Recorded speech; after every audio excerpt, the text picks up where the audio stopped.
Bonsoir à tous, bienvenue dans RTI Mani, votre magazine qui vous parle de banque, d'assurance, de finances et de votre argent. Et avec moi, mon équipe de chroniqueurs. D'ailleurs, Soraya, de quoi allez-vous nous parler ce soir ? Aujourd'hui, Justine, nous allons parler d'un secteur qui se réinvente peu à peu, celui du lavage auto, et on va faire un petit focus sur les bons moyens de se faciliter la vie. Christelle, quant à vous, vous nous emmenez en immersion dans le domaine de la cordonnerie artisanale de luxe, c'est bien cela? C'est bien cela. Alors, je me propose de vous faire découvrir les dessous de ce business, combien brasse cette industrie entre investissement, potentiel du marché. Rendez-vous tout à l'heure. On a hâte. Monsieur Chiffre Landry, vous avez décidé de nous parler ce soir du budget de l'État pour l'année 2022. Tout à fait, Justine. 9 901,1 milliards de francs CFA, la une d'un éco-chiffre aujourd'hui. Cette faramineuse somme représente le budget de l'État ivoirien pour l'année 2022. Qu'est-ce que le budget? À quoi sert-il? Est-il important? Vous aurez tous les éléments de réponse tout à l'heure. Merci Landry. Ne manquez pas le Money Time, notre rubrique de décryptage d'une notion de la banque, de l'assurance, de la finance ce soir. Enfin, un focus sur un mot de la bourse, le compte-titre. Et puis en fin d'émission, je recevrai avec plaisir l'immense artiste Dobé Niaouré, seule Grammy Award ivoirienne, qui viendra nous parler de l'industrie musicale en temps de Covid. Mais avant, voici le chiffre de la semaine.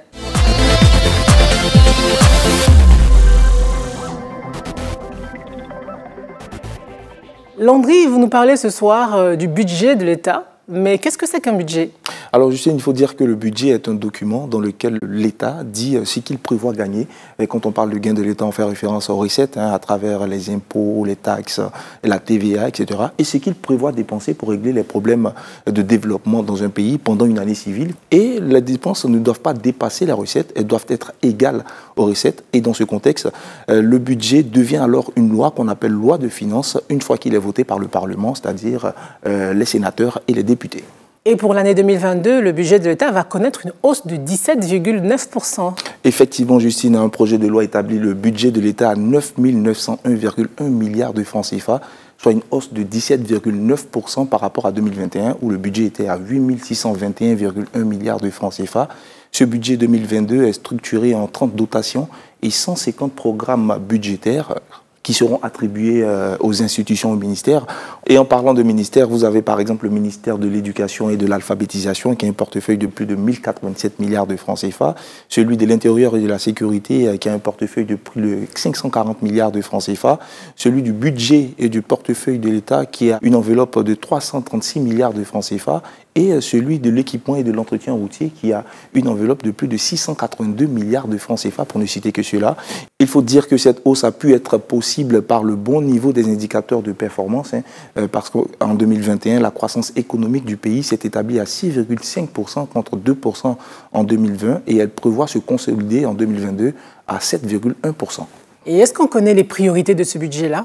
Alors Justine, il faut savoir que ce budget va permettre de poursuivre les objectifs nationaux de développement du pays, à savoir l'insertion professionnelle des jeunes, l'autonomisation de la femme, l'éducation, la formation, le renforcement de la sécurité dans la zone nord frontalière.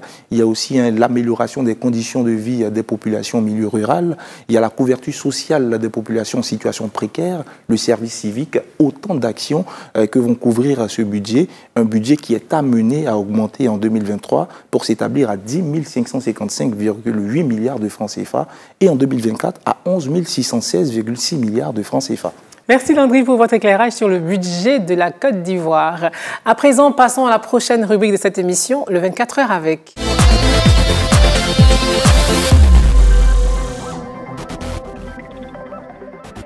Christelle, vous avez passé 24 heures avec un cordonnier de luxe. Expliquez-nous. Alors, mocassins, bottes, bottines, sandales en cuir, en croco, en python, même en cuir végétal. Voilà ce que proposent nos chausseurs de luxe. Alors, après plusieurs années de monopole détenu par les marques italiennes, de jeunes Ivoiriens ont décidé de bouleverser les codes et s'attaquer à ce marché de niche. C'est le cas de Angelo Beauté, l'un des pionniers sur le marché ivoirien. Alors, combien brasse cette industrie? Est-ce que le luxe à l'ivoirienne est porteur? Je vous propose de suivre le reportage. C'était l'un des rêves les plus fous d'Angelo Beauté et depuis 2 mois, il a pris forme dans cette boutique au très chic Ivoire Trade Center. Mais avant de voir ses créations, direction la Riviera 3 dans son atelier de fabrication. Est-ce qu'on a, comment dirais-je, on a la doublure, on a la colle, on a tout. Oui, on a la colle, on a la doublure. Ce matin, Angelo Beauté fait l'inventaire de son matériel avec son équipe. Le travail du cuir, du daim, les finitions de la chaussure et tout cela sur mesure. Voilà la spécialité du bottier à qui rien n'échappe. Le tiger va faire ce qu'il a fait, tracer, temps de découpe. Après la découpe, va faire le parage. Parage, c'est le lissage de bord du cuir. Après le parage, il va coller, il va assembler et la doublure et la matière qu'on voit qui fait la chaussure. Pendant ce temps, le semelier est en train lui aussi de couper la semelle. Sa passion pour l'artisanat, la création des chaussures haut standing, Angelo a su la développer en un vrai business. Sa maison existe depuis 2013 et une petite dizaine de personnes travaillent pour lui. Angelo produit près de 10 à 15 pièces par mois et il en a fait du chemin. Ses premières bottines, il les confectionnait à crédit, ensuite à hauteur de 39 000 francs CFA et maintenant il les vend à partir de 120 000. Est-ce qu'il y a des personnes susceptibles de payer ce que vous présentez? Quand on est où ça? On est à Cocody, non? Quand vous voyez les grosses maisons, les grosses voitures là, c'est cela qui m'intéresse. Vendre à une certaine élite, c'est ça qui intéresse Angelo. Sa paire la plus chère, il l'a vendue à 500 000 francs CFA. Aujourd'hui, il continue de voir grand et vise une production de 100 à 200 pièces par trimestre dans les prochaines années. Mais avant de concrétiser son rêve, il a rendez-vous avec une cliente à son showroom, sa seconde boutique après l'Ivoire Trade Center, à quelques pas d'ici à la Riviera 3. Je viens aujourd'hui pour que tu me fasses une très belle chaussure. Moi, je pense au daim, un super petit daim marron, ça te ferait. Christelle n'en est pas à sa première commande. Elle a déjà 3 paires de chaussures signées Angelo. Séduite par son travail, la cliente cherche à consommer du Made in Africa. Il travaille avec la main, il fait tout de lui-même. Donc, plutôt que d'exporter des chaussures qui vont nous revenir chères, on les prend sur place et elles seront encore plus belles. Et je trouve que 360 pour 3 chaussures, c'est quasiment rien. Angelo vise un seuil de rentabilité mensuelle à environ 2 millions de francs CFA et l'artisanat, c'est sa marque et son business. 90% de son travail est fait main et toute sa stratégie de vente est basée sur ce concept-là. Ma grande prière derrière, c'est qu'un jour, un client dise « Écoute, ça, j'ai acheté ça avec Angelo il y a 15 ans de cela, j'aimerais bien la mettre en vente aux enchères. » Donc, ça fait que je communique beaucoup en disant « pièce unique, pièce unique ». Direction Trècheville où Angelo Beauté va chercher du daim, matériel nécessaire pour réaliser la commande de sa cliente. Dans ce magasin, l'artisan a ses habitudes. Ici, le mètre carré de daim est au prix de 12 000 francs CFA et Angelo en prend exceptionnellement un petit kilo. Deux fois, je t'avais réservé du daim. Voilà, j'en ai besoin pour monter une paire pour une cliente. Comme dépense par semaine, il faut compter en 200, 300 000. Et ça, vraiment, c'est pour des intrants qui ne sont même pas assez, j'ai envie de dire, consistants. Les brosses et autres. Les différents fournisseurs peuvent sortir avec les 1/3. Les 1/3 en termes de matière, ce que tu as dépensé sur une paire. 1/3, c'est pas petit. Hein. Bientôt la fin de journée pour Angelo, mais il lui reste tout de même une dernière étape, celle de la livraison. L'artisan tient toujours à livrer lui-même ses créations, comme ici à la Riviera Palmerin. Ah ouais, donc ah oui, c'est du python, n'est-ce pas? Exactement. Oui. Angelo apporte 3 commandes préparées depuis plusieurs semaines. Choyer ses clients est une stratégie bien définie pour l'artisan. Mais aujourd'hui, il veut aller encore plus loin et lancer pourquoi pas une école de formation de bottier. Et pour cela, il a déjà même chiffré le coût de ses besoins. Je vais avoir 3 ateliers, je vous explique ce que j'appelle 3 ateliers. Un atelier ludique de formation où les gens viendront apprendre et nous-mêmes, notre atelier divisé en 2, fabriqué pour la clientèle du moment. Et puis un autre atelier où ne mettent les pieds que les initiés. Voilà ce que je veux. Et pour ça, je sais que dans mes évaluations, j'étais autour de 120, 130 millions. Pour notre bottier, l'artisanat de luxe reste encore un domaine à conquérir. Ils sont aujourd'hui une dizaine comme lui à travailler dans ce secteur. Tout reste donc encore à construire. Et quel est le potentiel du luxe africain ?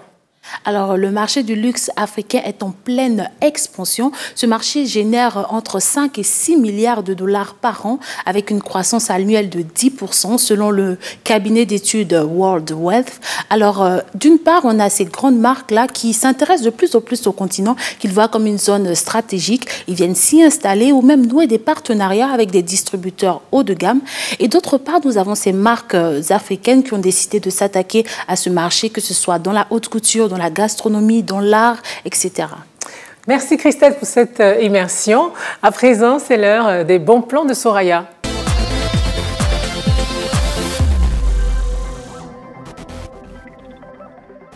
Avec vous, Soraya, nous allons parler des bons plans du secteur du lavage auto. Eh bien oui, Justine, vous savez, les sites de lavage auto se multiplient à Abidjan et c'est un secteur qui se réinvente peu à peu. Aujourd'hui, on a des applications qui facilitent la gestion de ces lavages et aussi pour les clients, il y a la possibilité désormais d'opter pour le lavage automobile à domicile. Et justement, que dois-je faire si je veux faire laver ma voiture à la maison ? Alors, vous avez plusieurs entreprises qui proposent ce service. On a une entreprise qui ne propose que ça, le lavage automobile à domicile pour entreprises et particuliers. On a une autre entreprise qui propose le lavage automobile à domicile et d'autres services comme le lavage sur chantier, etc. Et puis, on a une entreprise qui propose les deux, le lavage sur site et le lavage à domicile. Et si vous voulez un lavage à domicile, vous contactez l'entreprise, on vous demandera votre localisation, le type de véhicule que vous avez, SUV ou alors une berline, et le type de nettoyage que vous voulez. Une fois que toutes ces informations sont collectées, un rendez-vous sera fixé pour la date de votre nettoyage à votre domicile. Et c'est aussi en fonction de toutes ces informations que le prix est fixé, un prix qui est compris entre 20 000 francs CFA et 80 000 francs CFA. C'est bien plus cher qu'un lavage sur un site traditionnel qui est compris entre 1 500 francs CFA et 25 000 francs CFA maximum. Mais pourquoi une telle différence de prix ? Alors, lorsque vous faites appel justement à une équipe pour faire un lavage automobile chez vous, plusieurs facteurs rentrent en compte. Premièrement, il y a les produits qui seront utilisés. Ensuite, il y a aussi le facteur temps. Et puis, il y a une prime de transport que vous allez payer. Cette prime est fixée en fonction du lieu où vous habitez et elle couvre les frais de déplacement de l'équipe. Et elle débute à partir de 5 000 francs CFA. Et ça peut vite grimper. Alors, tous ces facteurs n'empêchent pas un bon nombre de personnes à opter pour le lavage automobile à domicile. Une gérante de lavage auto me disait justement que 40% de leur clientèle aujourd'hui préfèrent ce type de lavage, car les clients considèrent que c'est un gain de temps et c'est une très bonne option pour garder de l'énergie. Et on a aussi des outils pour digitaliser ce secteur-là. Oui, le digitaliser, le professionnaliser et le rendre plus attractif. On a ici une application destinée aux gérants de lavage auto qui permet de gérer ses clients, de gérer ses employés et même de gérer sa comptabilité. Et pour avoir accès à cette application, le gérant de lavage auto doit s'adresser à la start-up, donner quelques renseignements comme le nom de son entreprise, le nombre d'employés qu'il a, afin qu'un accès lui soit créé sur l'application. Et une fois que c'est fait, le gérant de lavage auto pourra utiliser cette application pendant 2 semaines gratuitement. Et s'il est convaincu, il devra s'abonner pour 5 000 francs CFA par mois. Et je précise que c'est une application qui est utilisée aujourd'hui par plus de 20 lavages auto en Côte d'Ivoire. Merci Soraya, et avec vous, c'est la fin de cette première partie d'RTI Mani. Mais RTI Mani se poursuit dans quelques instants, tout de suite après ceci. Vous suivez RTI Mani et vous faites bien, car dans quelques instants, je recevrai pour vous Dobenia Auré, artiste chanteuse, danseuse, instrumentrice et productrice qui viendra parler avec nous de l'industrie musicale en temps de Covid. Mais avant, voici le Money Time, notre rubrique qui décrypte pour vous ce soir un mot de la bourse. Plein feu sur le compte titre. Regardez.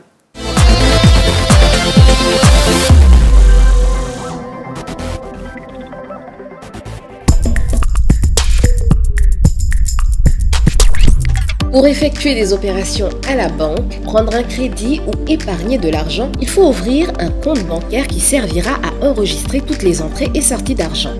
C'est aussi le cas à la bourse. pour procéder à des opérations sur ce marché financier, notamment la Bourse régionale des valeurs mobilières de l'UMOA à Abidjan. Il faut aussi absolument ouvrir un compte de bourse qu'on appelle le compte titre. Un compte titre est un compte qui ressemble au compte bancaire, mais à la seule différence qu'il retrace plutôt les espèces et les titres boursiers comme les actions, les obligations, etc. Pour ouvrir un compte titre, il faut absolument passer par une société agréée comme les SGI, les sociétés de gestion et d'intermédiation.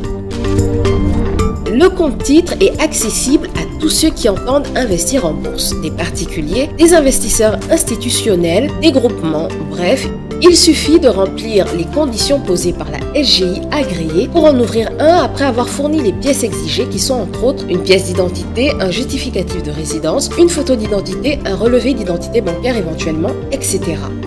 Le compte titre est en quelque sorte la porte d'accès à l'univers boursier. Sans compte titre, pas d'opération boursière. Il n'y a pas de montant requis pour ouvrir son compte titre. Chaque investisseur est libre d'investir la somme de son choix au départ dans ses transactions à la bourse. Mais la société de gestion peut vous imposer un montant minimum de départ. Même s'il n'existe pas de frais d'ouverture en général, le compte titre n'est pour autant pas gratuit. La société de gestion et d'intermédiation dans laquelle votre compte titre est logé va prélever des commissions à chaque vente et achat de produits boursiers, commissions de courtage. Le montant est en général un pourcentage du montant de la transaction. Chaque établissement est libre d'appliquer les tarifs qu'il souhaite tout en faisant homologuer par le Conseil régional de l'épargne publique et des... Pour certaines SGI, le taux de la commission de courtage peut se situer entre 0,80 et 1% de transactions en bourse. Pour une opération de 50 000 francs CFA par exemple, la SGI prélèvera entre 400 et 500 francs CFA. En plus, le détenteur du compte titre va aussi devoir s'acquitter d'un impôt dénommé Impôt sur le revenu des valeurs mobilières, abrégé IRVM, qui s'applique à tous les dividendes reçus et plus-values réalisées sur les transactions boursières. Pour les dividendes, par exemple, le taux est de 10%. Avec un compte titre, vous pourrez débuter votre aventure boursière. Mais avant de se lancer, autant bien se renseigner pour éviter les erreurs de débutants à la bourse, qui en général se paient cash.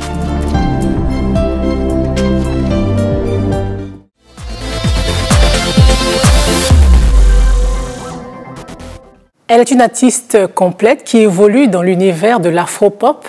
Chanteuse, danseuse, instrumentiste.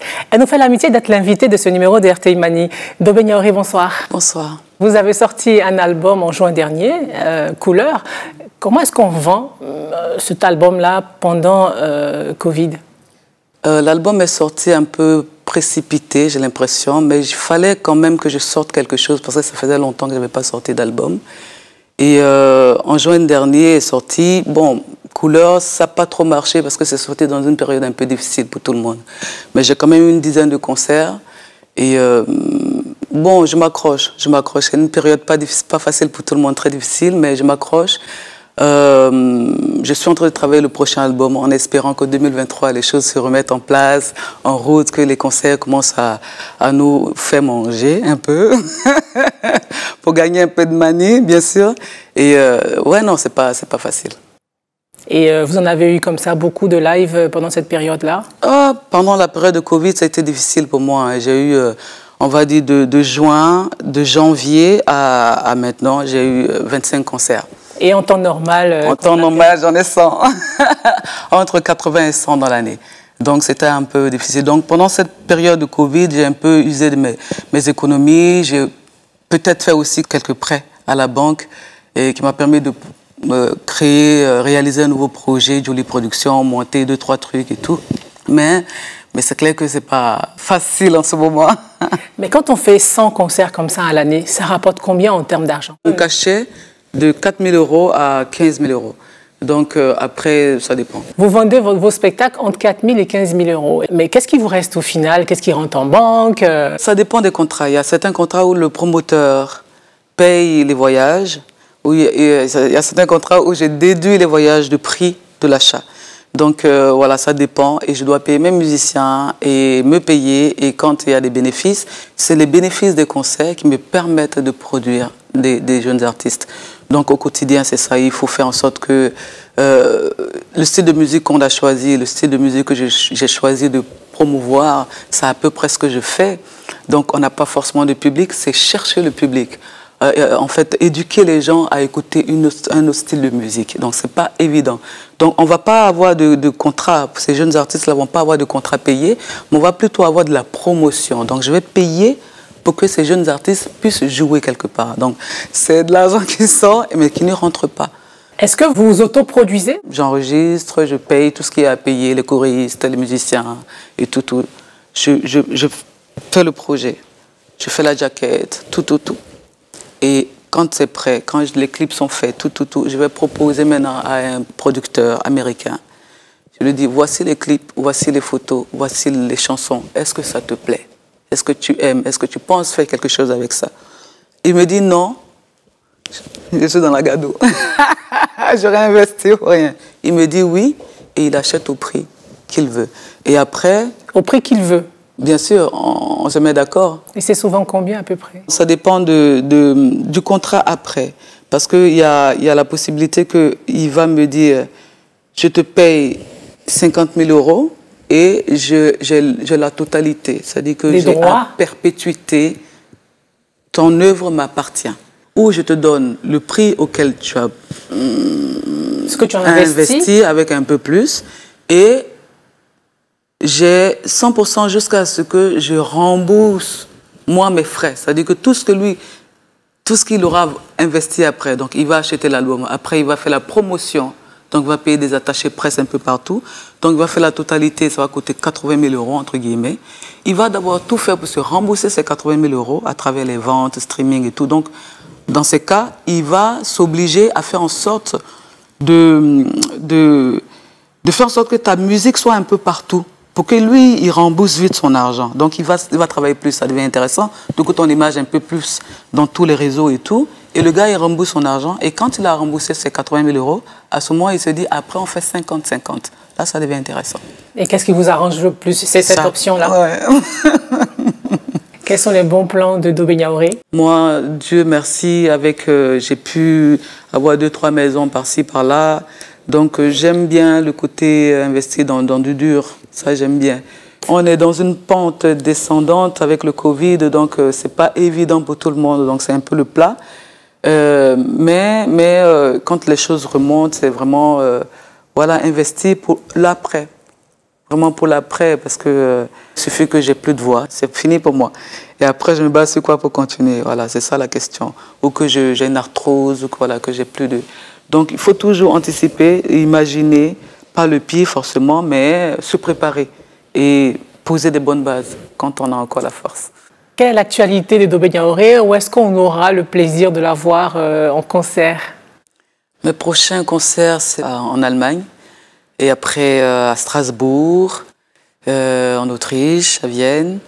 En Côte d'Ivoire, je ne sais pas quand, peut-être quand je vais sortir le 7e album, peut-être à ce moment-là. Qui est pour quand? Novembre 2022. Novembre 2022.